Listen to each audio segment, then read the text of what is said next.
السلام عليكم ورحمة الله. الحمد لله. اللهم صل على محمد وعلى آل محمد كما صليت على إبراهيم وعلى آل إبراهيم وبارك على محمد وعلى آل محمد كما باركت على إبراهيم وعلى آل إبراهيم إنك حميد مجيد. أعوذ بالله من الشيطان الرجيم. بسم الله الرحمن الرحيم. يا أيها الذين آمنوا اتقوا الله حق تقاته ولا تموتن إلا وأنتم مسلمون. ബഹുമാന്യരായ സഹോദരന്മാരെ, സഹോദരിമാരെ, ജ്യേഷ്ഠാനുജന്മാരെ, സുഹൃത്തുക്കളെ, അള്ളാഹുവിനെ ഭയപ്പെട്ടുകൊണ്ട് ജീവിക്കണം എന്നാദ്യം എന്നോടും നിങ്ങളോടുമായി ഉപദേശിക്കുകയാണ്. നമ്മൾ വളരെ പരിമിതമായ സമയത്തിനുള്ളിൽ വളരെ പ്രധാനപ്പെട്ട ഒരു വിഷയത്തെക്കുറിച്ച് മാത്രം സംസാരിക്കാനാണ് ഇന്ന് ഉദ്ദേശിക്കുന്നത്. നബി സല്ലല്ലാഹു അലൈഹി വസല്ലമയോട് ആയിഷ റളിയല്ലാഹു അൻഹ ചോദിക്കുന്ന ഒരു ചോദ്യം, റസൂലുള്ളാഹ്, താങ്കൾ അള്ളാഹുവിൻ്റെ അടുത്ത് മഹ്ശറയിൽ വരുമ്പോൾ ഈ ഉമ്മത്തിന്റെ നേതാവായി, പ്രവാചകനായി അള്ളാഹുവിൻ്റെ മുമ്പിൽ നിൽക്കുന്ന സമയം ഹൽ തദ്കുറു അഹ്ലീക്കും യാ റസൂലല്ലാഹ്, നിങ്ങൾ നിങ്ങളുടെ കുടുംബക്കാരെ, ബന്ധുക്കളെ, ഞങ്ങളെ ഭാര്യമാരെ, മക്കളെ കുറിച്ച് ആലോചിക്കുമോ?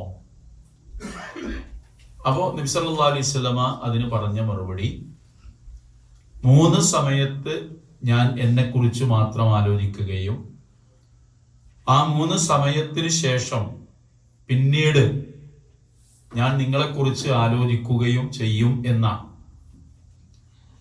അപ്പൊ ഈ 3 സമയം ഏതാണ്, എന്താണ് അവിടെ നടക്കുന്ന കാര്യം?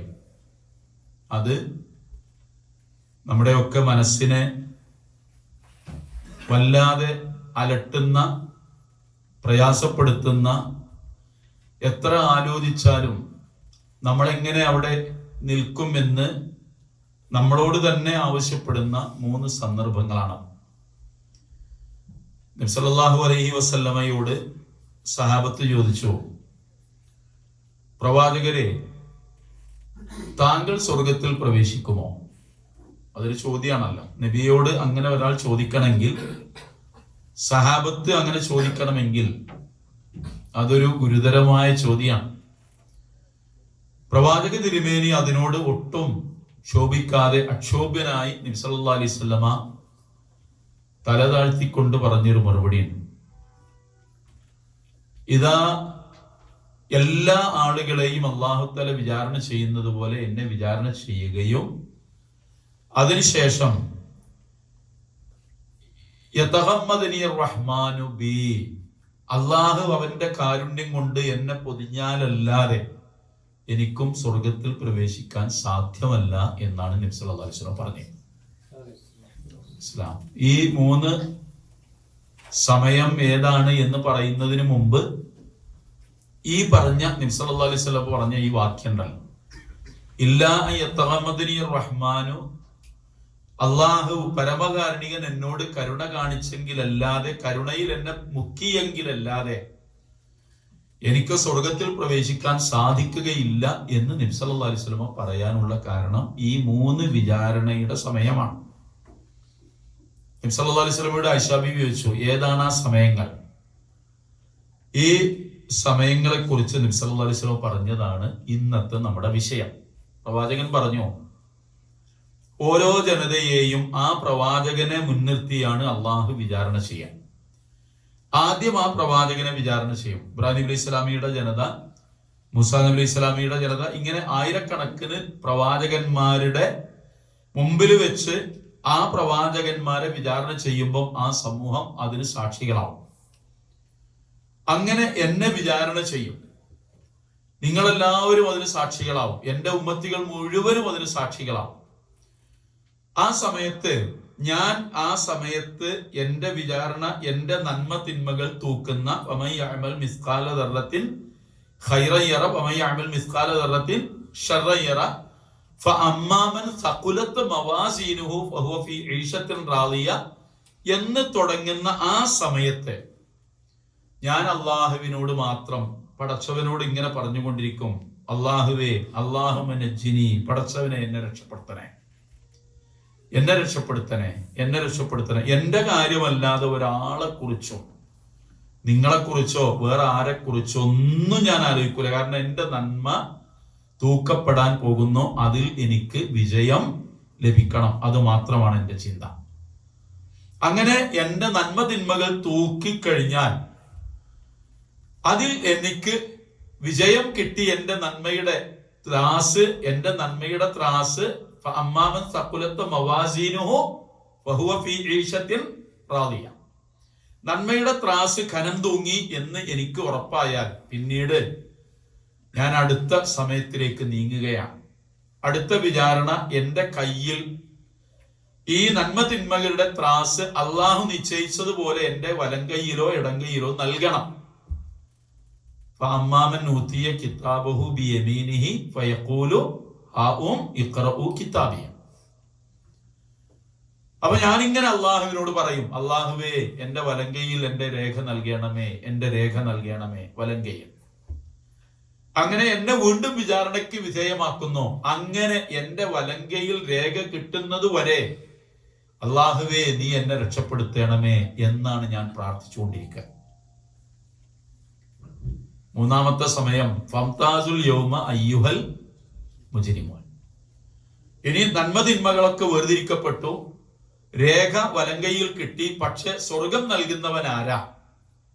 അള്ളാഹുവാണ്.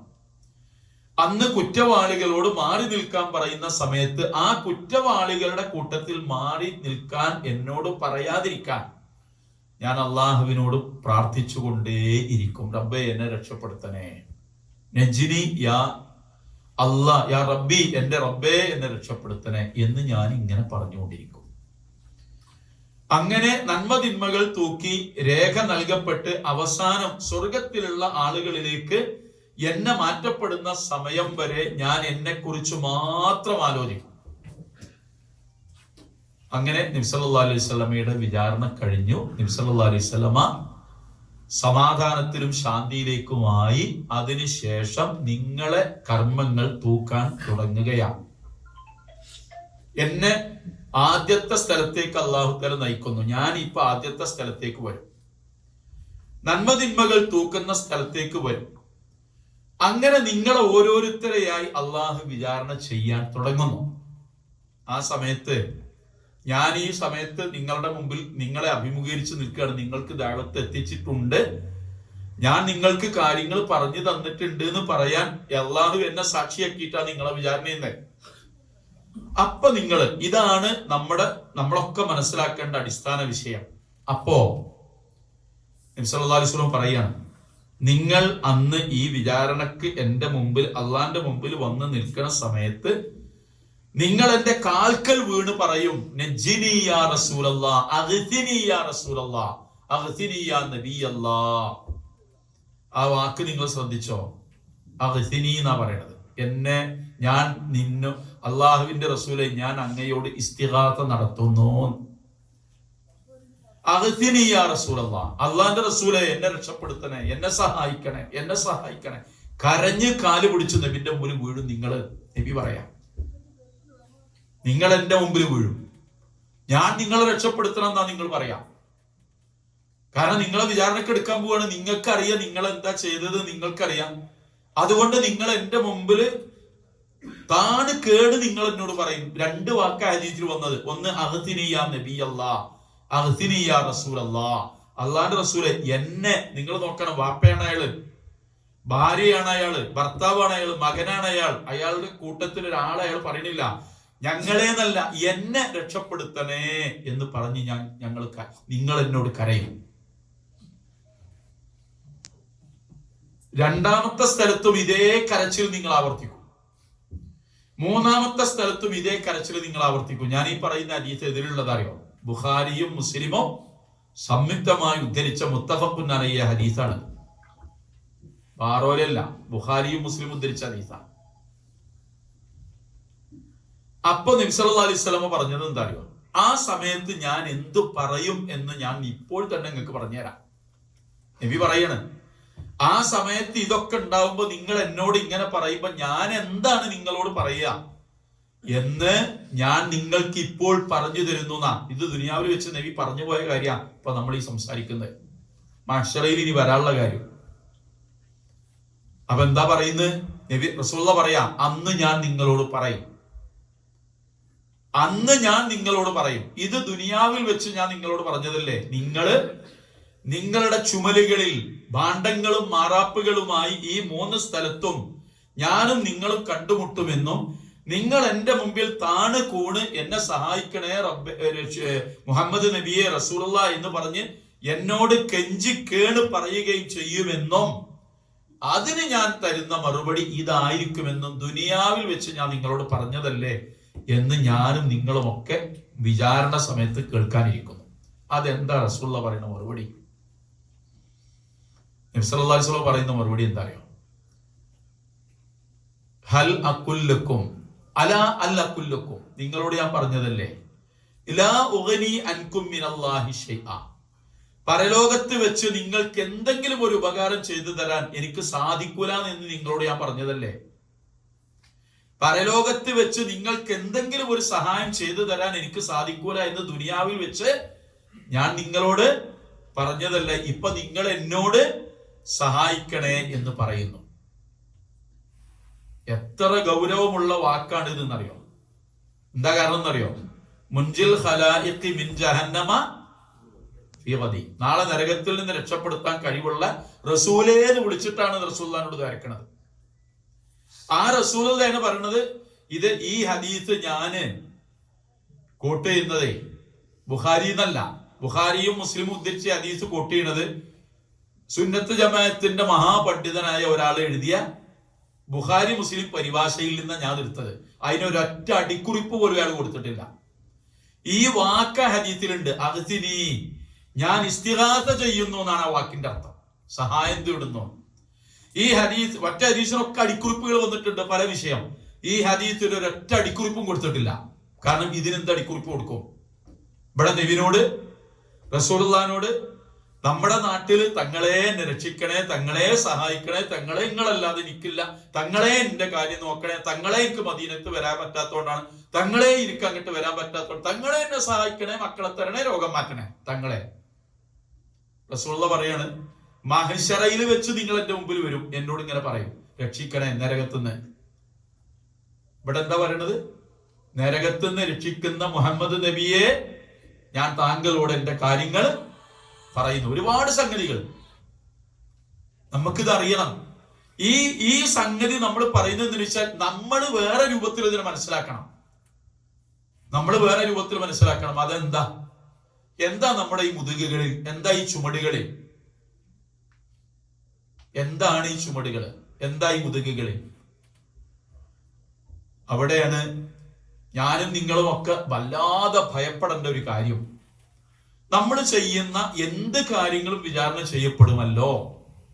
ആ വിചാരണ ചെയ്യപ്പെടുന്ന കാര്യങ്ങളിൽ ഞാൻ എന്റേതല്ലാതെ വാക്ക് കൊണ്ടോ സമ്പത്ത് കൊണ്ടോ എന്റെ പ്രയത്നം കൊണ്ടോ ഞാൻ ആരെയെങ്കിലും ഏതെങ്കിലും വിധത്തിൽ ഉപദ്രവിക്കുകയോ അന്യായമായി ഞാൻ കവർന്നെടുക്കുകയോ ഒക്കെ ഉണ്ടാവും ജീവിതത്തിൽ. ഇത് നമ്മൾ പരലോകത്ത് കൊണ്ടുവരുമ്പോ ഇത് വെച്ചിട്ടാണ് നമ്മൾ റസൂലുള്ളാഹിനോട് പറയുക. കുടുങ്ങിയത് കാണുമ്പോ റസൂലുള്ളാഹി എന്നെ സഹായിക്കണേ എന്ന് പറയുമ്പോ നബി സല്ലല്ലാഹു അലൈഹി വസല്ലം പറഞ്ഞത്, ലാ ഉഗ്നി അൻകും മിനല്ലാഹി ഷൈഅ, പരലോകത്ത് നിങ്ങൾക്ക് ഒരു ഉപകാരവും ചെയ്യാൻ എനിക്ക് സാധിക്കുകയില്ല എന്ന് പറഞ്ഞുകൊണ്ടാണ് നബി സല്ലല്ലാഹു അലൈഹി വസല്ലം അതിന് മറുപടി പറയുന്നത്. ഇത് ഒരു കാര്യം കൂടി അറിയിക്കാൻ വേണ്ടിയിട്ടാണ് നമ്മളിത് പറയുന്നത്. അതെന്താണെന്നറിയാം സഹോദരന്മാരെ, നമ്മൾ ഓരോരുത്തരും ഓരോ മേഖലകളിലും വർക്ക് ചെയ്യുന്ന ആളുകളാണ് എല്ലാവരും. നമ്മളൊക്കെ ഓരോ നാട്ടിലായാലും ഇവിടൊക്കെ ആയാലും എല്ലാവരും ഓരോരുത്തരും അവരവരുടെ രൂപത്തിൽ ജീവിക്കാൻ വേണ്ടി പാടുപെടുന്ന ആളുകളാണ്. ആ വാക്കന്നെ അങ്ങനെയാണ്, പാടുപെടുകയാണ് നമ്മൾ ചെയ്യുന്നത്. നമുക്കതിൽ നമ്മുടെ താല്പര്യങ്ങളൊക്കെ മാറുന്നു, ഇഷ്ടങ്ങളൊക്കെ മാറ്റിവെക്കുന്നു, ഒരുപാട് പ്രയാസങ്ങൾ പ്രതിസന്ധികൾ മറികടന്നാണ് നമ്മൾ ജീവിച്ചു പോകുന്നത്. അപ്പൊ ഇതില് ഞാൻ ഒരു അനുഭവം പറയാം. ഒരു അനുഭവം പറയാം. നിങ്ങളൊക്കെ ചിലപ്പോൾ ഇത്തരം കാര്യങ്ങളിലൊക്കെ വിധേയമായിട്ടുണ്ടാവും. കാര്യപ്പെട്ട ഒരു കമ്പനി, ഗൾഫിലെ ഒരു കമ്പനി, അതിന്റെ മേധാവി അയാൾ മലയാളിയാണ്. അയാളുടെ കീഴിൽ അത്യാവശ്യം നല്ല നല്ല പ്രോഫിറ്റ് ഉള്ള കമ്പനിയാണ്, നല്ല പിന്നെ ബാലൻസ് ഉള്ള കമ്പനിയാണ്, ഒക്കെ ശരിയാണ്. ഇയാളുടെ ഒരു രീതി എന്താണെന്നറിയും? ഇയാൾക്ക് ആളുകളെ ആവശ്യം റിക്രൂട്ട് ചെയ്യണം, ഇയാൾക്ക് കമ്പനിക്ക് ആളുകൾ റിക്രൂട്ട് ചെയ്യണം. അപ്പൊ ഇതിന് എന്ത് ചെയ്യുന്ന വെച്ചാല് അയാൾ ഒരു മാറ്റർ കൊടുക്കും, ഇവർക്ക് ഇതിൽ എത്രത്തോളം പ്രാഗൽഭ്യവും പ്രാവീണ്യതയും ഉണ്ട് നോക്കാൻ മാറ്റർ കൊടുക്കും. അയാളുടെ കമ്പനിക്ക് അയാൾ ചെയ്യേണ്ട പ്രൊജക്റ്റുകളുടെ മാറ്റർ കൊടുത്തിട്ട് അതിന്റെ മുഴുവൻ കാര്യങ്ങൾ ചെയ്തു കൊടുക്കുക, ഒരു പരീക്ഷ. ഇതിൽ സക്സസ് ആയാൽ അയാൾ അവരെടുക്കുന്നതാണ്. അത് ഒരു സാധാരണ രീതിയിൽ പ്രശ്നമൊന്നുമില്ലല്ലോ. പക്ഷെ ഇയാൾ എന്ത് ചെയ്യുന്നറിയോ? ഈ ചെയ്യാൻ ഏറ്റവും വൃത്തിയായി പണി ചെയ്യുന്ന ആളുകളിൽ ഇതൊക്കെ വാങ്ങി വെക്കും. എല്ലാ ഡ്യൂട്ടി പടപ്പോട് ചെയ്തു, അയാളെ കമ്പനിക്ക് വേണ്ട പണികളൊക്കെ ഇവര് ചെയ്തു. എന്നിട്ട് എന്ത് ചെയ്യും? വിവരം അറിയിക്കാം. സാധാരണ പറയല്ലോ വിവരം അറിയിക്കാന്നറിയും. ഇവർക്ക് കിട്ടുന്ന വിവരം നിങ്ങൾ ഈ വിഷയത്തിൽ ഇവിടെ അല്ല എന്നാണ്. ഒരു പോകും ഈ പണികളൊക്കെ അവിടെ എന്ത് ചെയ്തു? തീർന്നു. അടുത്ത ടീമിനെ വിളിക്കണം ഇന്റർവ്യൂ. ഇതേ പണി അയാൾ വീണ്ടും ചെയ്യും. ഇതിപ്പോ ഞാനിത് പറയാൻ കാരണം ഇത് പിന്നെ പൊളിഞ്ഞപ്പം അതിന് വിധേയമായ ഒരാൾ എന്നോട് സംസാരിച്ചതാ. ഈ ആള് നാളെ പരലോകത്ത് വരും. ഇവിടെ ചാമ്പ്യനായും ഇവിടെ ഒരുപാട് ആളുകളെ പറ്റിച്ചും ഇവിടെ ഒരുപാട് ആളുകളെ പിന്നെ തരികിട കളിച്ചും ഈ ഏർപ്പാട് നടത്തിയ ആളും ഈ 3 സ്ഥലത്ത് വരും. അയാള് റസൂലുള്ളാന്റെ കാൽക്കൽ വീഴും. എന്തിന്? എന്നെ രക്ഷപ്പെടുത്തണേ. ഏത് നരകത്തുനിന്ന്?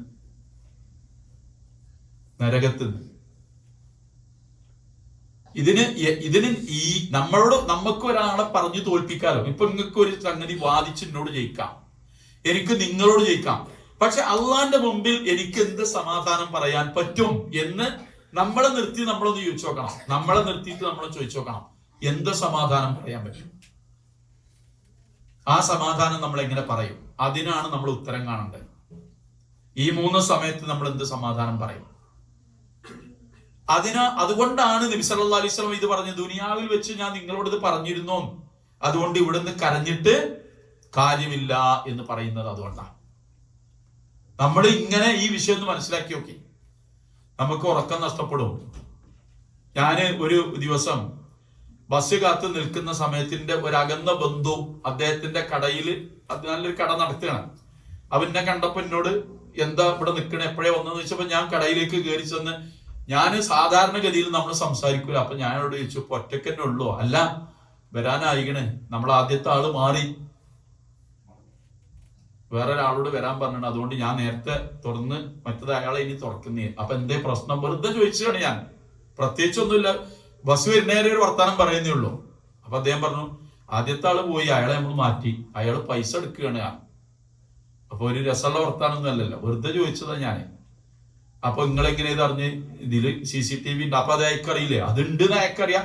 എന്നാലും അയാൾ ആദ്യം കൊണ്ടുവന്ന 500 റുപ്യ ഒരു കീശിക്കിട്ട് ഞാനിങ്ങനെ കണ്ട്, ഞാൻ വൈകുന്നേരം വരെ, ഇന്നലെ വൈകുന്നേരം വരെ ഞാൻ ഉണ്ടാകുന്നു പണിയെടുത്തോട്ടെ വിചാരിച്ചിട്ട്. കഴിഞ്ഞതിന് ശേഷം ഇതിലെ ക്ലൈമാക്സ് ആണ് കേൾക്കണ്ട കേട്ടോ. കഴിഞ്ഞതിന് ശേഷം അടക്കണതിന് മുമ്പ് ഞാൻ ചോദിച്ചു, ഈ എന്തെങ്കിലും? ഞാൻ അങ്ങനത്തെ ആളൊന്നും അല്ല. അങ്ങനെയാണല്ലോ അതിന്റെ പ്രയോഗം. ഞാൻ അത്തരക്കാരിൽ പെട്ടവനല്ല. ഓക്കെ. അപ്പൊ ഇയാൾ ഇതിങ്ങനെ അടിച്ചു കാണിച്ചു കൊടുത്തു. ഇതെന്താ? അത് നിങ്ങൾ ഈ മാസത്തെ ശമ്പളത്തിൽ നിന്ന് കുറച്ചറിയാം. അതാണ് അതിന്റെ ആ ലാഘവത്തോടു കൂടിയുള്ള മറുപടിക്ക് കാരണം എന്താ അറിയോ? ഈ പടച്ചോനപ്പേടി എന്ന് ഇവിടെ കയറണ്ടേ, അതുള്ള ഒരാള് ഈ പണി ചെയ്യൂല. അഥവാ ചെയ്താൽ തന്നെ അയാൾക്ക് അതിങ്ങനെ മനസ്സിൽ കേറി ഇങ്ങനെ വരും. അത് ഇതേപോലെ ഒരു സംഗതി ഞാൻ പറയാം. നിങ്ങളുടെ ഒക്കെ ജീവിതത്തിൽ ഇത്തരം ഒരുപാട് ആളുകളെ നിങ്ങൾ കണ്ടുമുട്ടുന്നുണ്ടാവും. അയാൾ ഇപ്പോഴും കച്ചവടം ചെയ്യുന്നു. നമ്മുടെ ഒരു വലിയ വളരെ പ്രധാനപ്പെട്ട പള്ളിയുടെ പ്രസിഡന്റാണ് അദ്ദേഹം. നമ്മുടെ ഒരു പള്ളിന്റെ പ്രസിഡന്റാണ്, നമ്മുടെ നാട്ടിലെ പ്രധാനപ്പെട്ട ഒരു സ്ഥലത്തെ. അദ്ദേഹം എന്നോട് പറഞ്ഞു, ഇവിടെ 2 ആളുകൾ ഉണ്ടായിരുന്നു എന്റെ കടയിൽ. 10-15 വർഷം അവരോട് നിന്നു. അവര് 2 പേരും നല്ല വീട് കയറ്റി, 1-ാം തരം വീടുണ്ടാക്കി. ഇതൊന്നും ഞാൻ അറിയണില്ല. അവര് രണ്ടുപേരും നല്ല വീടുണ്ടാക്കി. ഞാനിപ്പോഴും എന്റെ ആദ്യത്തെ പഴയ പെരി നിൽക്കുക, എന്റെ അന്നത്തെ ചെലവ്, എന്റെ മക്കളുടെ പഠനമായിട്ട് മുന്നോട്ട് പോവുക. എനിക്കൊന്നും സമ്പാദിക്കാൻ കൂടിയില്ല. ഒരു പലചരക്ക് കച്ചവടം കൊണ്ട് എത്ര ഉണ്ടാക്കുക എന്ന് നിങ്ങൾക്ക് പറയാൻ കഴിയില്ല. വളരെ കുറഞ്ഞ ലാഭത്തിനായി കച്ചവടം നടക്കുക. പക്ഷെ ദിവസം ചെലവ് കഴിഞ്ഞു സന്തോഷപൂർവ്വം. ഈ രണ്ടാളുകൾ രണ്ട് നല്ല പെര കയറ്റിയപ്പോ അതിന് കുടിക്കലിന് വിളിച്ചു. മൂപ്പര് പറയുന്നത് വിളിച്ചു. ഞാൻ ചെന്ന് നോക്കുമ്പോ ഞാൻ പിന്നെങ്ങനെ പതുക്കെ എനിക്കൊരു സംശയം കുടുങ്ങി. അപ്പൊ ഇവര് എല്ലാ ദിവസവും കാര്യമായി 1000 എടുക്കുന്നു, 1500 എടുക്കുന്നു, 2000 എടുക്കുന്നു, വരുന്ന ആളിൽ ഏൽപ്പിച്ചു വിടുന്നു, ആവശ്യമുള്ള സാധനങ്ങൾ പോലെ കയ്യിൽ കൊടുത്തേക്കുന്നു, ഇതൊക്കെ ചെയ്യുന്നു. അങ്ങനെ ഞാൻ അവരെ രണ്ടുപേരെയും വിളിച്ചിട്ട് നാളെ മുതൽ നിങ്ങൾ വരണ്ട, നാളെ മുതൽ നിങ്ങൾ രണ്ടാളും വരണ്ട, എന്തേന്നും കൂടി ഓല് ചോദിച്ചില്ല. എന്നായിക്കോട്ടെ എന്ന് ഓല് പിരിഞ്ഞുപോയി. എന്തേന്നും കൂടി ചോദിച്ചില്ല, പിരിഞ്ഞുപോയി. എന്നിട്ട് ഞാൻ ഇദ്ദേഹത്തോട് ചോദിച്ചു, ഞാൻ അദ്ദേഹത്തിന്റെ പേര് മാറ്റി പറയാം, എല്ലാം സക്ക, നിങ്ങൾ എന്തി അവരോട് പറയാഞ്ഞേ? എന്തിനാ പറയണ്? ഞാൻ കയറ്റേണ്ട വരെ ഒരു 2 എണ്ണം കയറ്റിയാണ്. മാത്രല്ല അതിലെന്തെങ്കിലും ഇങ്ങോട്ട് ഞാൻ ആ 2 ആളുകൾ ഇവിടെ ഉണ്ടപ്പോ ആ 2 ആളുകൾ എന്റെ മുന്നിൽ കൂടെ എപ്പോഴും ബൈക്കുമ്പോൾ കൂടെ അങ്ങോട്ടും ഇങ്ങോട്ടും പോകും. യാതൊരു തരത്തിലുള്ള മനഃശാഞ്ചല്യോ ഒരു തൗബയോ അവരുടെ ജീവിതത്തിലില്ല. ഒരു നിസ്കരിക്കാനൊക്കെ പോകുന്നുണ്ട്, പള്ളിക്കൊക്കെ കണ്ടുകൊണ്ടൊക്കെ പോകണാണ്, ജുമാക്കൊക്കെ പോണ കാണാം. നിങ്ങൾ ആലോചിച്ച് നോക്കി, ഈ 3 സമയത്ത് ഈ 2 ആളുകൾ എന്താണ് അള്ളാഹിനോട് സമാധാനം പറയാം? ഒരു കാര്യം നബിന്റെ മുമ്പിൽ, ഒരു നബിന്റെ മുമ്പിൽ കാര്യം എന്ത് സമാധാനം പറയാം? അപ്പൊ ഇതില് പ്രശ്നം എന്താന്ന് വെച്ചാൽ, നമ്മൾ അള്ളാഹുവിന്റെ അടുത്ത് ഈ 3 സമയത്ത് സമാധാനം പറയേണ്ടി വരുന്ന ഒരുപാട് കാര്യങ്ങളുണ്ട്. ആ കാര്യങ്ങളൊക്കെ നമ്മൾക്ക് വരുത്തി വെച്ചതാണോ അല്ലേ എന്നുള്ളത് നമ്മളാണ് സ്വന്തം ആലോചിക്കേണ്ടത്. അതാ പറഞ്ഞത്, അയാൾക്ക് ഒരുപാട് പൈസ കിട്ടുന്നില്ലേ, അയാൾക്ക് ഒരു 500 രൂപ കൂട്ടി തന്നൂടെ, തരാത്ത ആളെ നമ്മൾ അങ്ങനെ തന്നെ ചെയ്യും എന്നൊക്കെ പറഞ്ഞു ജയിക്കാം. അപ്പൊ നമ്മൾ കേൾക്കണം, അത് ശരിയാട്ടോ, അത് ശരി തന്നെ കേട്ടോ എന്ന് നമ്മളിങ്ങനെ പതുക്കെ കൂടി കൊടുക്കും. ആരാൻ്റെതായതുകൊണ്ട് നമ്മളെ പിടിയുന്നാവുമ്പോ മുതലാളി അങ്ങനെ തരണ്ടേ, അപ്പൊ ഞാൻ പറയും മുതലാളി അത് ശരി തന്നെയാണ്, എനിക്ക് തരണ്ടേ തന്നെയാണ് എന്ന് ഞാൻ പറയും. ഇല്ല, ആരാൻ്റെ ഞാൻ കൂടി കൊടുക്കും, പറഞ്ഞു കൊടുക്കും. ഇത് എന്തുകൊണ്ടാണ് ഈ ഒരു അവസ്ഥ വരുന്നത് അറിയോ? ഖുർആനിൽ അല്ലാഹു തആല പറയുന്നൊരു കാര്യമുണ്ട്. വമിനൻ നാസി മൻ യഖൂലു ആമന്നാ ബില്ലാഹി വബിൽ യൗമിൽ ആഖിരി വമാ ഹും ബിമുഅ്മിനീൻ യുഖാദിഊന അല്ലാഹ വല്ലദീന ആമനു വമാ യഖ്ദഊന ഇല്ലാ അൻഫുസഹും വമാ യശ്കുറൂൻ. ജനങ്ങളിൽ ഒരു കൂട്ടം ആളുകളുണ്ട്, ഞങ്ങൾക്ക് അല്ലാഹുവിനെ വിശ്വാസമാണ്, പരലോകത്തിൽ വിശ്വാസമാണ്, പക്ഷേ അവർ അള്ളാഹിനെ അള്ളാഹിന്റെ റസൂലിനെയും വഞ്ചിക്കാൻ ശ്രമിക്കുകയാണ് ചെയ്യുന്നത്. അവർക്കൊരു വിശ്വാസവും ഇല്ല എന്ന് അള്ളാഹു തീർത്തു പറയുന്നു. ഇത് മുശ്രിക്കുകളെ പറ്റിയിട്ടല്ല, ജൂതന്മാരെ പറ്റിയിട്ടല്ല, ക്രിസ്ത്യാനികളെ പറ്റിയിട്ടല്ല, മുസ്ലിങ്ങളെ പറ്റിയിട്ട്, മുസ്ലിങ്ങളായി അഭിനയിക്കുന്നവരെ പറ്റിയിട്ട് നടത്താം ഇങ്ങനെ ഒരു ആയത്തിറങ്ങിയത്. അപ്പൊ ഇതില് നമ്മൾ ശ്രദ്ധിക്കേണ്ട കാര്യം, എനിക്ക് അള്ളാഹുവിൽ വിശ്വാസമുണ്ട്, പരലോകത്തിൽ വിശ്വാസം ഉണ്ട് എന്നുള്ളത് വളരെ എളുപ്പം മനസ്സിലാക്കാൻ പറ്റും. ആർക്ക്? നമുക്ക് തന്നെ മനസ്സിലാക്കാൻ പറ്റും. സുബ്ഹാനല്ലാഹ് 31 പ്രാവശ്യം ചെല്ലാൻ ഒരു പണിയില്ല. 5 നേരത്തെ നിസ്കാരത്തിന് ടോട്ടൽ സമയം നിങ്ങൾ നോക്കി 1 മണിക്കൂർ പോലും ഉണ്ടാവില്ല. റമദാൻ മാസത്തിലെ നോമ്പ് ആദ്യത്തെ 2 ദിവസം കഴിഞ്ഞാൽ പിന്നാണ് ശീലാവും. സക്കാത്ത് ഉള്ളവൻ കൊടുത്താൽ മതി, ഹജ്ജ് കഴിയുന്ന പോയി ചെയ്താൽ മതി. ബാക്കിയുള്ള 100 കണക്കിന് വിഷയങ്ങളിൽ നമ്മൾക്ക് നമ്മളെ മറന്നു പോകുന്ന കാര്യം എത്ര ഗൗരവമേറിയതാണ് എന്ന് ആലോചിക്കാനാണ്. അതീവ ഗൗരവമുള്ള വിഷയം അതാണ്. അവിടെയാണ് നമ്മൾ ചിലപ്പോൾ തോറ്റു പോകുന്നത്. പലപ്പോഴും തോറ്റു തുന്നം പാടുന്നത് ആ വിഷയത്തിലാണ്. ബാക്കിയുള്ള വിഷയത്തിലൊന്നും നമുക്കൊരു പരാതി പറയാൻ പറ്റൂല. ആ ചുമലുകളിൽ ഈ ഏറ്റി വരുന്ന സാധനങ്ങൾ ഇതാണ് പറ്റിച്ചും കളവ് പറഞ്ഞും ചതിച്ചും വഞ്ചന കാണിച്ചും അവനവൻ ജീവിച്ചു പോന്നതിന്റെ കണക്ക് അല്ലാഹ് ഇങ്ങനെ കൃത്യമായി വടിവൊത്തിട്ട് ഇങ്ങനെ വരച്ച് നമ്മുടെ മുമ്പിൽ ഇങ്ങനെ വെച്ച് തരുമ്പോ ഇനി രക്ഷല്ലല്ലോ എന്ന് പറയുമ്പോഴാണ് റസൂലുള്ളാഹിന്റെ മുമ്പിലേക്ക് താണ് കൂണ് പറയണത്, അഗ്തിനിയാ നബി അല്ലാഹ്, എന്നെ രക്ഷിക്കണേ എന്ന് പറയും. സാധ്യമല്ല എന്ന് മാത്രല്ല, ഒരു ഉപകാരവും ചെയ്യാൻ എനിക്ക് സാധിക്കൂല. അപ്പൊ നമുക്ക് ആകെ ഒരു ചൂണ്ടാൻ ഒരാളെ ഉള്ളൂ ദുനിയാവില്, റസൂലുള്ളാഹ്. ആ റസൂലുള്ളാഹിയാണ് ഇപ്പൊ ഈ പറഞ്ഞ മറുപടി. കാരണം റസൂലുള്ളാഹ് ഇങ്ങനെ പറഞ്ഞിട്ടുണ്ട്, ലഖദ് ജാഅക്കും റസൂലുൻ മിൻ അൻഫുസിക്കും അസീസുൻ അലൈഹി മാ അനിത്തും ഹരീസുൻ അലൈക്കും ബിൽ മുഅ്മിനീന റഊഫുർ റഹീം. അങ്ങനെയുള്ള നബിയാണ്. നമ്മൾ കഷ്ടപ്പെടരുത്, ബുദ്ധിമുട്ടരുത് എന്ന് വിചാരിക്കുന്ന നബിയാണ്. നിങ്ങൾ നന്നാകണം എന്ന് അത്യാഗ്രഹിയായ നബിയാണ്. അത്ര ആഗ്രഹിക്കുന്ന നബിയാണ്. ആ നബി സത്യവിശ്വാസികളോട്, ദീനിയായി ജീവിക്കുന്ന മനുഷ്യന്മാരോട് അങ്ങേയറ്റം കനിവും ദയാവായ്പുള്ള നബിയാണ്. ആ നബിയാണ് ഒന്നുമില്ലാതെ നമ്മളെ കൈയൊഴിച്ച് എനിക്കൊന്നും ചെയ്യാൻ സാധിക്കൂല എന്ന് പറയുന്നത്. അവിടെ നമ്മൾക്ക് മറുപടി പറയേണ്ടി വരും. അതാ ഞാൻ എപ്പോഴും ഞങ്ങളോട് വീണ്ടും പറയുന്നത്, നിങ്ങളുടെ സുഹൃത്തിനോട് പറയാം, കുടുംബത്തിനോട് പറയാം, ന്യായീകരിച്ച് ജയിക്കാം, തോൽപ്പിക്കാം നമ്മൾക്ക്. പക്ഷെ അള്ളാഹിന്റെ മുമ്പിൽ നമ്മളെയാണ് നമ്മളെ നിർത്തുന്നത്. നമ്മുടെ ഉള്ളും പുറവും അറിയുന്ന അള്ളാഹുവിനെ നമ്മുടെ മുമ്പിൽ നമ്മൾ നിർത്തുകയാണ്. ആ അള്ളാഹുവിന്റെ മുമ്പിൽ നമ്മൾ സ്വന്തം നിൽക്കുകയാണ്. നിങ്ങൾക്കറിയോ, നബി സല്ലല്ലാഹു അലൈഹി വസല്ലം ഈ ദഅവത്തിന് വേണ്ടിയിട്ട് ചന്തകളിലൊക്കെ പോകും. ഒരുപാട് ചന്ത ഉണ്ടായിരുന്നു. പ്രസിദ്ധമായ ചന്തയാണ് ഉക്കാദ് ചന്ത. നിങ്ങൾക്കൊക്കെ അറിയാം. ഈ ചന്തയിലൂടെ നബി സല്ലല്ലാഹു അലൈഹി വസല്ലം ഇങ്ങനെ നടക്കുന്ന സമയത്ത് ദഅവത്ത് നടത്തിക്കൊണ്ടിരിക്കുക. വിദേശികളൊക്കെ വരുമ്പോൾ ഈ സമാധാനത്തിന്റെ സമയം ഉണ്ടായല്ലോ, ഹുദൈബിയ സന്ധിന്റെ ഉടനെ പിന്നീട് പുളിയുണ്ടായത്. ആ സമയത്ത് ഇങ്ങനെ ഓരോരുത്തരെ കണ്ടിങ്ങനെ വിദേശത്ത് നിന്ന് വരുന്ന കച്ചവടക്കാരൊക്കെ കണ്ട് ഓൽക്ക് ഇസ്ലാമിനെ പറ്റി പറഞ്ഞു കൊടുക്കുന്നു. സഹാബത്ത് ഒപ്പുറത്തുപ്പുറത്ത് പോലെ പണി അതും ചെയ്യുന്നുണ്ട്. അതിനിടയിൽ ഒരു അടിമ ചെറുക്കന്റെ കാലിന് നബി സല്ലല്ലാഹു അലൈഹി വസല്ലം, നബിന്റെ ചെരുപ്പ് നല്ല ലെതറിന്റെ ചെരുപ്പായിരുന്നു, നമുക്കറിയാം, നല്ല കട്ടിയുള്ള ചെരുപ്പായിരുന്നു. അത് വെച്ചിട്ട് ഒരു അടിമച്ചക്കന്റെ കാലിന് ചവിട്ടുകൊണ്ട് വേദന കൊണ്ട് പൊളഞ്ഞ് ഈ ചെക്കൻ കരഞ്ഞുകൊണ്ട് ഓടിപ്പോകുന്നത് മാത്രമാണ് നബി കണ്ടത്. ഈ അള്ളാന്റെ റസൂലിനെ പറ്റിയിട്ട് നമ്മൾ ആലോചിച്ച് നോക്കൂ. ജീവിതത്തിൽ ഒരു മനുഷ്യനോട് ഒരു ദ്രോഹവും ആ പടപ്പ് ചെയ്തിട്ടില്ല. ഒരാളെയും നശിപ്പിക്കണം എന്ന് വിചാരിച്ചിട്ടില്ല, അങ്ങനെ ചിന്തിച്ചിട്ടുമില്ല. ഒരു തെറ്റും പ്രവാചകന്റെ ജീവിതത്തിൽ റസൂൽ ചെയ്തിട്ടില്ല, ഒരു തെറ്റും ചെയ്തിട്ടില്ല. ആ നബി സല്ലല്ലാഹു അലൈഹി വസല്ലമ ഈ കുട്ടിനെ, ഈ അടിമക്കുട്ടിനെ തെരഞ്ഞു നടന്നു ചന്ത മുഴുവൻ. ആരായി തെരഞ്ഞെടുക്കുന്നത്? ഈ ലോകത്തിൽ ഏറ്റവും നല്ല മനുഷ്യൻ തെരഞ്ഞെടുക്കുകയാണ്. സഹാബത്തിനോട് പറഞ്ഞാൽ പോരെ, ഓനെ തെരഞ്ഞു നോക്കിയാൽ നിങ്ങൾ പറഞ്ഞാൽ പോരെ, അതുപോലെ ഒന്ന് തെരഞ്ഞു നോക്കിയാൽ കുട്ടി നിർവഹിച്ചു കൊണ്ടും തെരഞ്ഞു നോക്കി ലാഘവത്തോടു കൂടി പറയാൻ മതി. അങ്ങനെ പറഞ്ഞാൽ റസൂലുള്ള തരിക. സഹാബത്ത് ചോദിച്ചു, എന്താ നബി നിങ്ങള്? നബി ഒന്നും പറയണില്ല, ഞാൻ അങ്ങനെ ഒരു അടിമച്ചക്കനെ തരികയാണ്. തെരഞ്ഞിട്ട് ഈ കുട്ടിയെ കണ്ടിട്ട് ഈ കുട്ടിയെ കൈ പിടിച്ചിട്ട് ചേർത്ത് പിടിച്ചിട്ട് ഈ കുട്ടിനോട് പറഞ്ഞാൽ എന്താ അറിയോ? ഞാൻ അറിയാതെ വന്നുപോയതാണ് മോനെ, നീ എന്നോട് ക്ഷമിക്കണം. അപ്പൊ സഹാബത്ത് ചോദിക്കണം. അപ്പൊ നബി പറയാ, ഞാൻ എന്റെ ചെരുപ്പിന്റെ ചോട്ടിൽ ഇവന്റെ കാലെത്തിയതാണ്. അങ്ങനെയാണ് വരുന്നത്. നബി ചവിട്ടിയതല്ലല്ലോ, പക്ഷെ ചവിട്ടിന്റെ ഇടയിൽ കാലുകൊണ്ടു. ഒന്നും പറയാതെ കുട്ടി കരഞ്ഞോടി. എന്നിട്ട് നബി പറയാ, ഇവന് അതിനുള്ള നഷ്ടപരിഹാരം കൊടുക്കണം. ഇപ്പൊ എന്റെ കയ്യിലില്ല, നിങ്ങൾ കൊടുക്കണം. റസൂലുള്ള ആടുകളെ കൊടുക്കാൻ പറഞ്ഞു.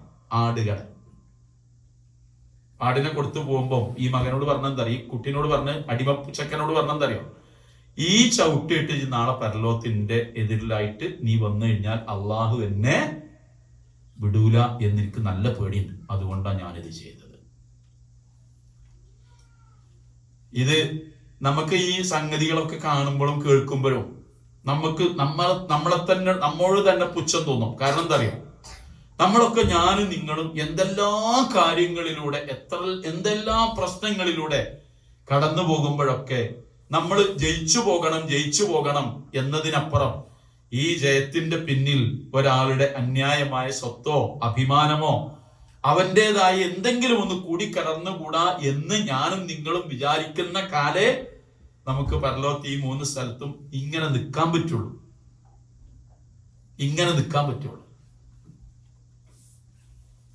അതാണ് നമ്മൾ നബി ആയിഷ ബീവിന്റെ മടിയിൽ ഇങ്ങനെ തലവെച്ച് കിടക്കുമ്പോഴല്ലേ നബിക്കിന്റെ മുടി ഇങ്ങനെ ഇതാക്കി കൊടുക്കുകയാണ് ആയിഷ ബീവി.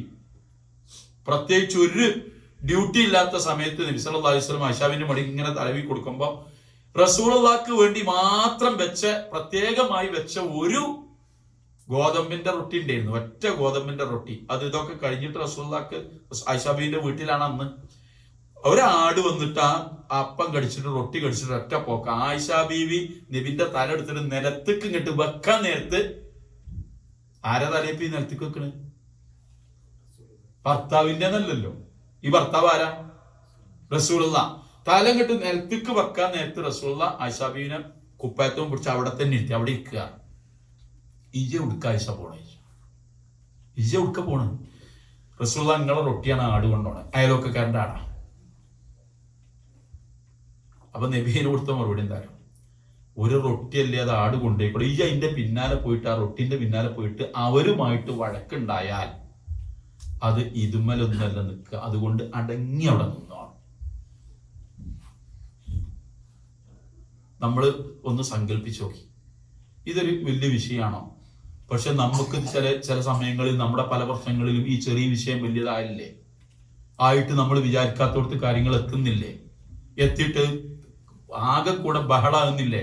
ഇതിന്റെ ഉത്തരവാദിത്വം ആരെ ഏറ്റെടുക്കും? ഒരു സമൂഹം ഏറ്റെടുക്കുമോ? ഏറ്റെടുക്കൂല. നമ്മൾ പരലോകത്ത് നമ്മൾ ഏറ്റെടുക്കേണ്ടി വരും. അതാണ് ഈ ചുമടുകളായിട്ട് വരുന്നത്, കെട്ടുമായിട്ട് വരുന്നത്. അങ്ങനെ നിങ്ങളെ ഞാൻ കാണാതിരിക്കട്ടെ എന്നാണ് നബി പറഞ്ഞത്. അങ്ങനെ നിങ്ങളെ ഞാൻ കാണാതിരിക്കട്ടെ,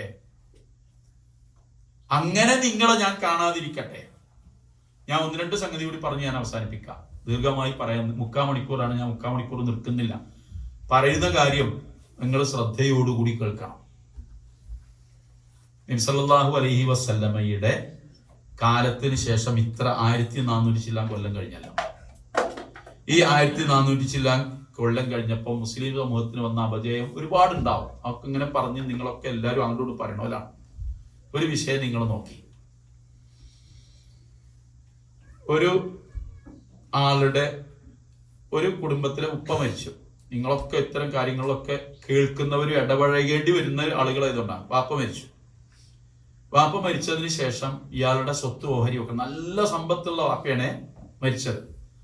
10 മക്കളുണ്ട്. ഞാൻ ഈ ആളും വിഷയം എണ്ണൊക്കെ മാറ്റണതേ അതിൽ പെട്ട ഏതെങ്കിലും ഒരു കുടുംബക്കാരുണ്ടെങ്കിൽ ഇത് കഴിഞ്ഞാൽ പിന്നെ തീരുമാനം ഉണ്ടാവില്ല എന്നുള്ളതാണ്. സ്വസ്ഥമായി കേൾക്കുക ഈ വിഷയം. 10 മക്കളുണ്ടായ അവർക്കൊക്കെ ഭാര്യമാരും ഉണ്ട്, ഒക്കെ മുതിർന്ന ആളുകളാണ് എന്നർത്ഥം. മരിച്ചതിന് ശേഷം 3-ാമത്തെ ദിവസം ഈ കുടുംബത്തിൽ എല്ലാവരും വട്ടത്തിൽ ഇരുന്ന് പറഞ്ഞു, വാപ്പാന്റെ സ്വത്ത് ഓഹരി വെക്കണം, അതുകൊണ്ട് എല്ലാവരും വരുന്ന 7-ാമത്തെ ദിവസം ഇവിടെ കൂടണം, പെട്ടെന്ന് ചെയ്യണം. അപ്പൊ അതെങ്ങനെ വേണം എന്നുള്ളതൊക്കെ ആലോചിക്കാൻ വേണ്ടി ഇന്ന് 3-ാമത്തെ ദിവസം, ഇന്നിപ്പോ അതിന് പറ്റുന്ന ദിവസം അല്ലെങ്കിലും വരണം. അപ്പൊ എല്ലാവരും 7-ാമത്തെ ദിവസം വരികയാണ്. 7-ാമത്തെ ദിവസം വന്ന് മൂത്ത മകൻ എഴുന്നേറ്റെന്ന് പറഞ്ഞു, വാപ്പാന്റെ സ്വത്തിന്റെ പകുതി സ്വത്ത് എന്റെ പേരിൽ വാപ്പ ആക്കി വെച്ചേക്കണം, അത് കഴിഞ്ഞ് ബാക്കിയുള്ളത് എല്ലാവരും ഓരിയൊക്കെ ആണോരി പെണ്ണോരി എന്താ വെച്ചാൽ ഓരിയക്കണം, അങ്ങനെയാണ് തീരുമാനം, അങ്ങനെയാണ് വിചാരിക്കണേ. അപ്പൊ ഇവർക്ക് അതിനോട് പ്രത്യേകിച്ചൊന്നും തോന്നിയൊന്നുമില്ല. അങ്ങനെ ആണെങ്കിൽ അങ്ങനെ ആവുമല്ലോ, അങ്ങനെയാണല്ലോ അപ്പൊ ഇതിന്റെ വസിയത്ത് എന്നൊക്കെ പറയുമ്പോൾ അങ്ങനെയെന്നൊക്കെയാണ് കേട്ടു. പക്ഷെ ഈ പോയ കൂട്ടത്തിൽ പിരിഞ്ഞു പോയതിനു ശേഷം അതിൽ ഒരു പെണ്ണിന് കുറച്ചൊന്ന് മിന്നി. അങ്ങനെ പകുതി സ്വത്ത് ഒരാൾക്ക് അങ്ങനെ കിട്ടുമോ എന്ന് ചോദിക്കണല്ലോ എന്ന് പറഞ്ഞ് വിളിച്ചു. അപ്പൊ അതിന്റെ നിയമങ്ങൾ പറഞ്ഞു കൊടുത്തു. അടുത്ത പറഞ്ഞ ദിവസം മീറ്റിംഗ് കൂടിയപ്പം ഈ പ്രശ്നം വന്നു, ബഹളമായി, കച്ചറയായി. അപ്പൊ ഇത് മദ്യം പറയാൻ വേണ്ടിയിട്ട് ആള് ഒരുമിച്ച് ഇവരൊക്കെ കൂടി മദ്യം പറഞ്ഞ് അവസാനത്തുമ്പോൾ വീണ്ടും തല കുത്തനെ വരും. അവസാനം മദ്യം പറയാൻ തീരുമാനിച്ചു. വീണ്ടും മദ്യം പറയലാണ്. മദ്യം പറയുന്ന സമയത്ത് ആയിക്കോട്ടെ ഞാൻ വിട്ടുകൊടുക്കാന്നൊക്കെ പറഞ്ഞിട്ട് എല്ലാം വെള്ളക്കടലാസിൽ ഇങ്ങനെ എഴുതുകയാണ്. അബ്ദുൽ സലാത്തും ബിസ്മിക്ക് എഴുതുകയാണ്. ഇങ്ങനെ എഴുതി ഒക്കെ ഇങ്ങനെ അവസാനമായപ്പം മൂപ്പരോട് ഒപ്പിടാൻ പറഞ്ഞു. ഒപ്പിടാൻ പറഞ്ഞപ്പോ മൂപ്പര് ഇങ്ങനെ പേനൊക്കെ എടുത്തിട്ട് ഒറ്റ കുത്താണ് കുത്തിയിട്ട് ഒപ്പിടില്ല, ഞാൻ എന്റെ സ്വത്ത് ഇരിക്കാൻ കിട്ടണം എന്നാണ്. അവട്ടങ്ങട് തീരല്ല വിഷയം. റൂമിന്റെ ഉള്ളിൽ ഇരുത്താൻ കത്തിയിട്ട് ചാടി ഒരവകാശി കൊല്ലനെ. അതോടുകൂടി അങ്ങോട്ടും ഇങ്ങോട്ടും ചെതറി ഓടിയൊക്കെ ആ മീറ്റിംഗ് അന്ന് പിരിഞ്ഞിട്ട് ഇന്നേക്ക് ഏകദേശം 20-25 വർഷം കഴിഞ്ഞു. ഇപ്പൊ കോടതിയിൽ കേസ് 2 ഭാഗത്തുനിന്നും ബാധിക്കുന്ന 2 വക്കീൽമാരും മർഹൂമായി പോയി. ഈ കണ്ട പിന്നെ റബ്ബർ തോട്ടത്തിലും പിന്നെ കവുങ്ങും തോട്ടത്തിലൊക്കെ അടക്ക വീഴുന്നു. ആവശ്യമുള്ളവർ പെറുക്കിക്കൊണ്ടുപോകുന്നു. റബ്ബർ പൊട്ടി വീഴുന്നു. പൊട്ടാത്തത് കുരു താഴെ ഇടുന്നു, അത് പൊട്ടുന്നു, മുളക്കുന്നു. ബാക്കിയുള്ളതൊക്കെ കൊണ്ടുപോകുന്നു. പീഡിയ റൂമുകൾ ഇങ്ങനെ അങ്ങാടിയിൽ അടി കൊണ്ട മൂരിന്റെ മാതിരി ഇങ്ങനെ നിവർന്നിട്ട് കിടക്കുന്നു. ആരും ഒന്നിന്മേലും തൊടുന്നില്ല, കൊണ്ടോണില്ല, ഓഹരി വെക്കുന്നില്ല. കേസ് തീർന്നിട്ടില്ല. ഈ അടുത്ത് ഞാൻ അതിൽപ്പെട്ട ഒരാളെ കണ്ടപ്പോൾ അദ്ദേഹം പറഞ്ഞു, പിന്നെ അത് ഒരു കോംപ്രമൈസ് ആകാൻ വെച്ചിട്ടുണ്ട്, ആവുക എന്നുള്ളത് പറയാൻ പറ്റൂല. അന്ന് കോംപ്രമൈസ് ആകാത്ത 25 കൊല്ലം കഴിഞ്ഞിട്ട് ഇപ്പൊ കോംപ്രമൈസ് ആക്കാൻ നോക്കുക. ഈ മക്കളിൽ പലരും മരണപ്പെട്ടുപോയി. ഇവർക്ക് സ്വത്ത് ആവശ്യമുള്ള സമയത്ത് ഇത് കിട്ടിയിട്ടില്ല. ഈ പറഞ്ഞ ആളുകള്, ഈ പറഞ്ഞ മകനുണ്ടല്ലോ, അയാൾ നിസ്കരിക്കുന്നു, നോമ്പെടുക്കുന്നു, റമദാൻ മാസം വരുമ്പോൾ ഇത്തിക്കാഫ് ഇരിക്കുന്നു. ഇതിന്റെ അർത്ഥം എന്താ? ഇതിന്റെ അർത്ഥം എന്താ? ഏത് വിശ്വാസമാണ് പരലോക വിശ്വാസം എന്ന് പറഞ്ഞാൽ? ആർക്കാണ് ഈ അള്ളാഹിനെ കൂടി ഇവിടെ തർക്കിച്ച് ജയിക്കാനുള്ള അവരെ മുമ്പിൽ എനിക്ക് അങ്ങനെ എഴുതിച്ചതാണ്, ഇങ്ങനെ എഴുതിച്ചാണ് ബാപ്പ, എനിക്ക് അങ്ങനെ, ഇതൊന്നും രേഖയും കടലാസും ഇല്ല. അദ്ദേഹം പറയണേ ഇനി രേഖ ഉണ്ടെങ്കിലും അങ്ങനെ പറ്റൂല എന്നുള്ളതാണ് വിധി. പക്ഷേ ഈ ആളുകൾ നിസ്കരിക്കുന്നു, ഈ ആളുകൾ നോമ്പെടുക്കുന്നു, ഇവർ ഈ പണിയൊക്കെ ചെയ്തുകൊണ്ടിരിക്കുന്നു. എന്ത് ചെയ്യും? ആ കുടുംബം എന്റെ കണ്ണിലിപ്പോ ഞാനൊരു ഈ വിഷയത്തിൽ പങ്കെടുത്ത ആളെന്നുള്ളതൊക്കെ ഞാനിത് പറയണത്. എൻ്റെ ഒപ്പം മഹാനായ ഒരു പണ്ഡിതനുണ്ടായിരുന്നു. ഒപ്പം അദ്ദേഹം മരണപ്പെട്ടു പോയി. അബ്ദുസലാം സുല്ലമി, എടവണ്ണ. ആലോചിച്ച് നോക്കി നിങ്ങൾ. സംഗതി തീരുമാനം ഉണ്ടായി. എന്ത് തീരുമാനം? കോടതിക്കാട് പോയി, സമ്മതിക്കൂല. ഇപ്പോഴും ആ വാശിയിൽ നടന്നുകൊണ്ടിരിക്കുക. കോംപ്രമൈസ് ആകുമോ ആവൂല എന്നുള്ളത് പടച്ചോൻ വിചാരിക്കണമായിട്ട് നടക്കും. അപ്പൊ നമ്മക്കൊക്കെ എന്താ നമ്മൾ വിചാരിക്കും? നമ്മൾ ഈ സുബ്ഹാനല്ലാഹ് അൽഹംദുലില്ലാഹി അല്ലാഹു അക്ബർ ബരൽ ഇങ്ങനെ അനക്കണം, ഇങ്ങനെ അനക്കണം. ഒരാൾ ചോദിക്കുക, അങ്ങനെ അനക്കണ്ടല്ലോ മൗലവി, അതെന്താ കാട്ടേണ്ടത്? അവിടെ ഭയങ്കര തർക്കം നടക്കേണ്ട വിഷയമാണ്. അപ്പൊ ഒരാൾ എണീറ്റ് ഞാൻ ഇതിങ്ങനെ പറഞ്ഞപ്പോൾ അപ്പൊ ഇതിന് നിയമമൊന്നുമില്ലേ? അപ്പൊ അവമ കൂടി. ഈ തരം വിഷയം പറയുമ്പോൾ ആർക്കും ഒരു പ്രശ്നമില്ല. സക്കാത്തിന്റെ ക്ലാസ്സിൽ ഒരുപാട് വിഷയം ഒരു ഉസ്താദ് പറയല്ലോ, ഒക്കെ ഇങ്ങനെ കേട്ടു തന്നിട്ട് ഒരാൾ എണീറ്റ് ചോദിക്കുക, ഈ ആനക്ക് സക്കാത്തുണ്ടോ മൗലവി? ഈ പറഞ്ഞതിന്റെ സക്കാത്തിന്റെ വിഷയത്തിലൊന്നും ഒരു സംശയവും മൂപ്പരിക്കില്ല. ആനക്ക്.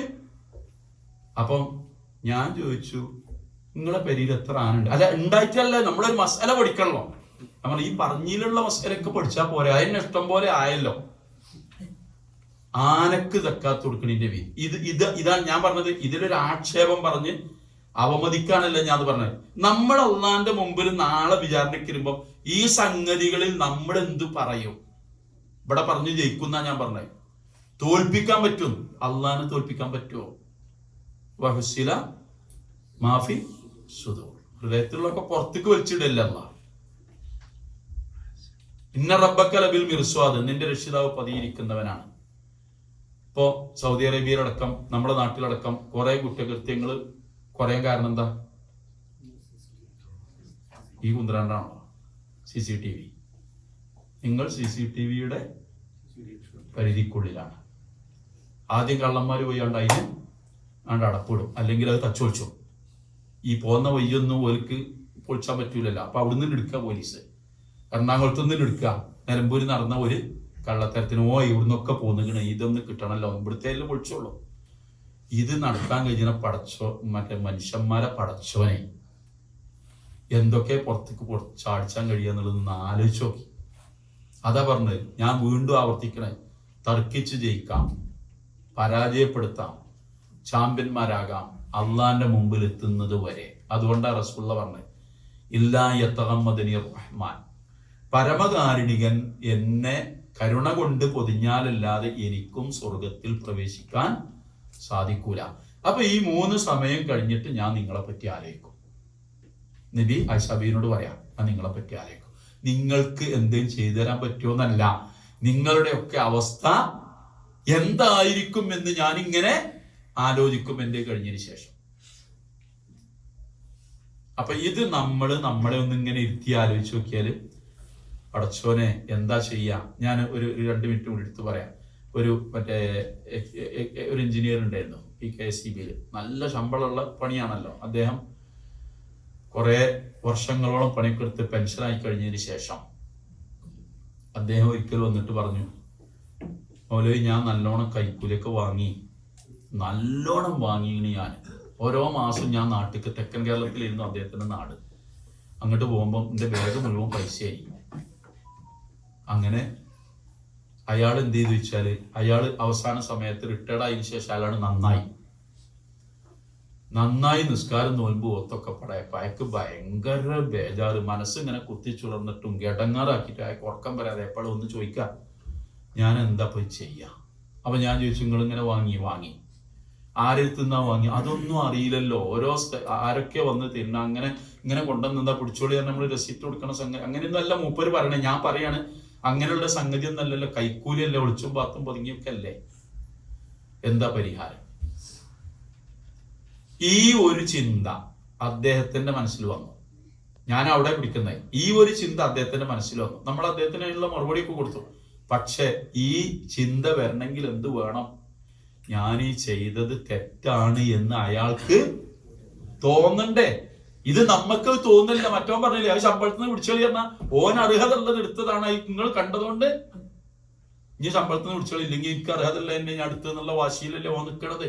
ഈ പകുതി സ്വത്ത് വേണമെന്ന് പറഞ്ഞ ഓൻ വാശിയിൽ പിടിച്ചു നിൽക്കല്ലേ, മരിക്കാൻ പോവുകയല്ലേ ഈ മനുഷ്യനൊക്കെ. ഈ പോയിരുണ്ടല്ലോ 10-25 കൊല്ലം ഇത് കിട്ടേണ്ട ആളുകൾക്ക് കിട്ടാതെ പോയിന് മറുപടി വേറെ പറയണ്ടേ? തീർന്നാൽ പോലും പറയണ്ടേ? അതാണ് നമ്മള് അവസാനം ഇറങ്ങിയ ആയത്താണ്. അള്ളാഹുവിലേക്ക് മടക്കപ്പെടുന്ന ആ ദിവസത്തെ നിങ്ങൾ സൂക്ഷിച്ചോണ്ടിട്ടോ. ആ ബോധം നമുക്കൊക്കെ ഉണ്ട് എന്നുള്ളതിന്റെ തെളിവ് നമ്മുടെ ജീവിതം മാത്രമാണ്. നമ്മുടെ ജീവിതം നമ്മൾ പലപ്പോഴും പറയാറുണ്ട്, ഞാനത് വീണ്ടും ആവർത്തിച്ച് പറയാണ്. നമ്മൾക്ക് ഒരേ ഒരു ജീവിതമേ ഉള്ളൂ. രഹസ്യത്തിലും പരസ്യത്തിലും ഒരു ജീവിതം, വെളിച്ചത്തിലും ഇരുട്ടത്തും ഒരു ജീവിതം, ആൾക്കൂട്ടത്തിലും ഒറ്റക്കായും തനിയെയും ഒരു ജീവിതം, പരിചിതർക്കിടയിലും അപരിചിതർക്കിടയിലും ഒരു ജീവിതം. ഒരു വിശ്വാസിന്റെ ജീവിതം. ഇത് നിങ്ങളും കണ്ട് വിശദീകരിച്ചു നോക്കി, നിങ്ങളുടെ ആലോചിച്ച് നോക്കി. ഞാൻ ഒന്നുകൂടി പറയണേ, ഒറ്റക്കും ഒറ്റക്കല്ലാതെയും ഒരു ജീവിതം, രാത്രിയും പകലും ഒരു ജീവിതം, ഒരേ ഒരു ജീവിതം, ആൾക്കൂട്ടത്തിനിടയിലും അല്ല പരിചിതർക്കിടയിലും അപരിചിതർക്കിടയിലും ഒരു ജീവിതം, രാവും പകലും ഒരു ജീവിതം. അയാൾക്ക് ഈ ഇസ്ലാം ദീൻ എന്ന് പറഞ്ഞ മൊത്തം വെളിച്ചത്തിൽ അയാൾ മുങ്ങി നിൽക്കുകയാണ്. അയാൾക്ക് ഇരുട്ടത്ത് നിൽക്കാൻ കഴിയില്ല. ഇരുട്ടത്ത് പഠിക്കുമ്പോഴും പകൽ വെളിച്ചത്തിൽ അള്ളാഹു കാണുന്നത് പോലെ അയാൾ ജീവിക്കുന്നു എന്നർത്ഥം. ആൾക്കൂട്ടത്തിനിടയിൽ തെരഞ്ഞാൽ കിട്ടൂല എന്ന് വിചാരിക്കണ്ട, അവിടെ കിട്ടും. അള്ളാഹ് കാണുന്നുണ്ട് എന്നുള്ള ബോധമുള്ള ഒരാൾക്ക് ഒരു പ്രശ്നമില്ല, അയാൾ സൂക്ഷിക്കും. അയാൾ വിദേശത്തായാലും സ്വദേശത്തായാലും ഒക്കെ പടച്ചവനെ പേടിച്ച് ജീവിക്കും. എനിക്ക് നിങ്ങളോട് വസിയത്ത് ചെയ്യാനുള്ളത് അതാണ്. നമുക്ക് അള്ളാന്റെ മുമ്പിൽ ചെന്ന് നിൽക്കണം. ഈ 3 സമയം നബി ചെയ്തത് നിങ്ങൾ ആലോചിച്ചാൽ മതി. പടച്ചവനെ എന്നെ രക്ഷിക്കണേ നബി ദ്വാരക്കണം അള്ളഹാനോട്. എന്നിട്ട് പിന്നെ നമ്മൾ നബിന്റെ മുമ്പിലാണ്. കാരണം അള്ളാന്റെ അടുത്ത് പറയുകയും ചെയ്യില്ല, കാരണം അള്ളാഹ് വിചാരണക്ക് എടുക്കുകയാണല്ലോ. ഒരു ശുപാർശയ്ക്ക് വേണ്ടി നബിനോട് പറയുമ്പോൾ നബി പറഞ്ഞതാണ്, ലാ ഉഗ്നി അൻകും മിനല്ലാഹി ഷൈഅ, നിങ്ങൾക്കൊരു ഉപകാരം ചെയ്യാൻ എനിക്ക് സാധിക്കൂല കേട്ടോ. അതുകൊണ്ട് ഫത്തഖൂ, നിങ്ങളെ സൂക്ഷിക്കണം. നിങ്ങളെ സൂക്ഷിക്കണം. ആ സൂക്ഷ്മത നമ്മുടെ ജീവിതത്തിലൊക്കെ നമ്മൾ പരമാവധി എന്ന് പറയാൻ പാടില്ല, പാലിക്കണം. പരമാവധി ഓരോരുത്തരുടെ വ്യക്തിപരമായ ഇതിനനുസരിച്ചാണ്. നമ്മൾ തൗബ ചെയ്യണം, പടച്ചവനോട് പറയണം, ഇത് നേരാം വണ്ണം ജീവിതം മുന്നോട്ട് കൊണ്ടുപോകണം. മരിക്കുന്ന സമയത്ത് ഒരു മുഅ്മിനായി മരിക്കണം എന്നുള്ള നീയത്തോടുകൂടി ജീവിച്ചു നോക്കൂ. ഇത്തരം തെറ്റുകുറ്റങ്ങളിൽ നിന്നൊക്കെ നമ്മൾ വിട്ടുപോകും.